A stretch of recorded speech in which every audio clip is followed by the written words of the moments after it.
दिन ये ज्योति शर्मा, ये रतन यादव, ये प्रदीप सिन्हा, ये रवि निगम, प्रफुल्ल जैसे ये लोग जो मतलब माफिया है, गुंडा है, आपने इनकी तस्वीरें देखी है इम्पोर्टेंट पिस्टल, मतलब आतंकवाद जो बड़े बड़े गन्स होते वो लेकर पानी सर से ऊपर जा रहा है। हमने प्रशासन के लोग आए थे, हमने कह दिया ये अभी सांकेतिक है, ये हमला नहीं रुके तो हम लोगों को होने पर मजबूर होंगे। है बाबा साहब के लिए संविधान के अनुसार सारे धर्म बराबर है, तो क्यों किसी धर्म के लोग दूसरे धर्म के ऊपर में आक्रमण करते हैं। कल के दिन मसीह समाज बोलेगा ये मसीही राष्ट्र होगा, बौद्धिस्ट बोलेगा ये बौद्धिस्ट राष्ट्र होगा।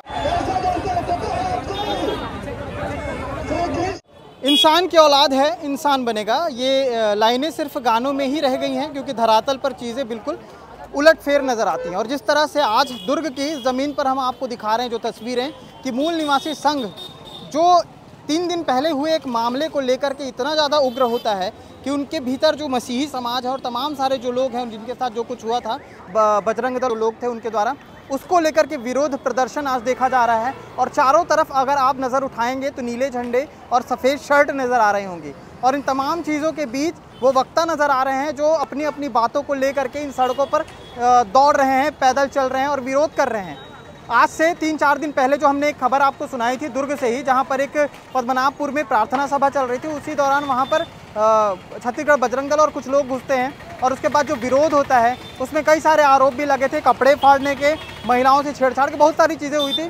उन तमाम सारे मामलों का उस क्रिया की प्रतिक्रिया ये हुई है कि आज जो आप तस्वीर देख रहे हैं वो आपकी स्क्रीन पर नज़र आ रही होगी। और मूल निवासी संघ के अंदर जितने भी मसीही समाज थे, जो जय भीम के जो समाज के लोग हैं, तमाम लोग इकट्ठा हो गए हैं इस विरोध के लिए कि आखिर अपने धर्म को मानने के लिए क्या किसी की इजाज़त लेनी पड़ेगी, बल्कि जहाँ तक कि संविधान में भी ये चीज़ लिखी गई है। बहुत सारी चीज़ें हैं जिसको लेकर के यहाँ विरोध था।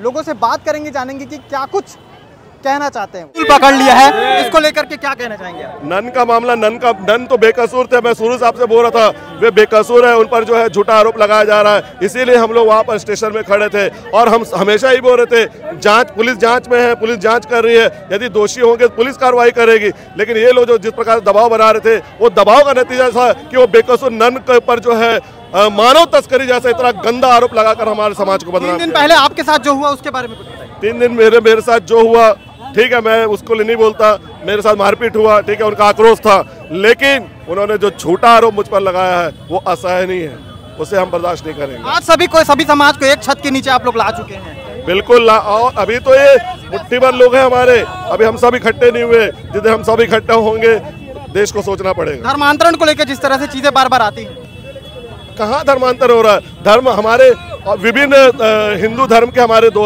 लोग और भी हैं, पढ़े लिखे लोग हैं, सामाजिक लोग हैं, वो तो हमारा विरोध नहीं करते। आए दिन ये ज्योति शर्मा, ये रतन यादव, ये प्रदीप सिन्हा, ये रवि निगम, प्रफुल्ल जैसे ये लोग जो मतलब माफिया है, गुंडा है, आपने इनकी तस्वीरें देखी है इम्पोर्टेंट पिस्टल, मतलब आतंकवाद जो बड़े बड़े गन्स होते वो लेकर ये अपने फोटो तस्वीरें खिंचा रहे। इनके पास ये पिस्टल, ये सारी चीजें कहाँ से आई है औजार? ठीक है।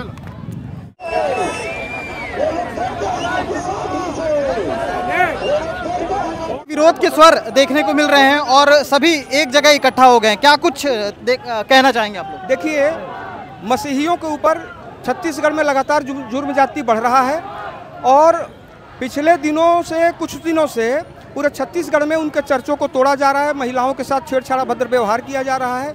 पुलिस इसमें जो है बजरंग दल के सदस्य की भूमिका में है। किसी भी प्रकार का सहयोग जो पुलिस को करना चाहिए उनके धार्मिक स्वतंत्रता की आज़ादी पर वो नहीं कर रहे हैं, उल्टा उनके ऊपर धर्मांतरण का झूठा मामला दर्ज कर रहे हैं, जिसके विरोध में हम लोग विभिन्न समय पर करते रहे हैं। अभी तत्काल में यूसीसी, यूनाइटेड क्रिश्चियन संघ के जो हमारे जोनाथन जी थे, उनके साथ बजरंग दल के लोगों ने हिंसक प्राणघातक हमला किया, जिसके कारण आज हम लोगों ने सांकेतिक आंदोलन किया है। हम सरकार को चेतावनी दे रहे हैं कि तत्काल आज के बाद ये हिंसा रोक लगे, अन्यथा आने वाले समय में हम लोग उग्र आंदोलन करने को बाध्य होंगे, क्योंकि इस तरह के आंदोलन पहले भी होते रहे। देखिए, मैं मसीही नहीं हूँ, हाँ, मैंने मसीही समाज को लेकर के कहा क्योंकि उनके मूल निवासी तत्वाधान में आयोजन है। मूल निवासी जो है SC, ST, OBC और माइनॉरिटीज इस देश का मूल निवासी है, और अल्पसंख्यक समाज के ऊपर जो हिंसा हो रहा है, तो इसके लेकर के हम लोग आज उनके साथ खड़े हुए हैं। पानी सर से ऊपर जा रहा है। हमने प्रशासन के लोग आए थे, हमने कह दिया ये अभी सांकेतिक है, ये हमला नहीं रुके तो हम लोग उग्र होने पर मजबूर होंगे। सर मैं भी कुछ बाइट देना चाहता हूँ। मैं भीम आर्मी जिला दुर्ग का अध्यक्ष हूँ, सुभाष चंद्र मेश्राम। 26 जनवरी 1950 को इस देश को डेमोक्रेटिक कंट्री घोषित किया गया और डेमोक्रेटिक कंट्री घोषित होने के बाद में इस देश में सभी धर्मों को बराबर और समानता का अधिकार मिला। ठीक है, कोई धर्म छोटा नहीं है, कोई धर्म बड़ा नहीं है, हम किसी का नाम नहीं लेंगे, लेकिन सबको संविधान के अनुसार। और सर देश को डेमोक्रेटिक कंट्री मतलब संविधान के अनुसार चलेगा, न ही किसी एक व्यक्ति की बपौती चलेगी। सही है।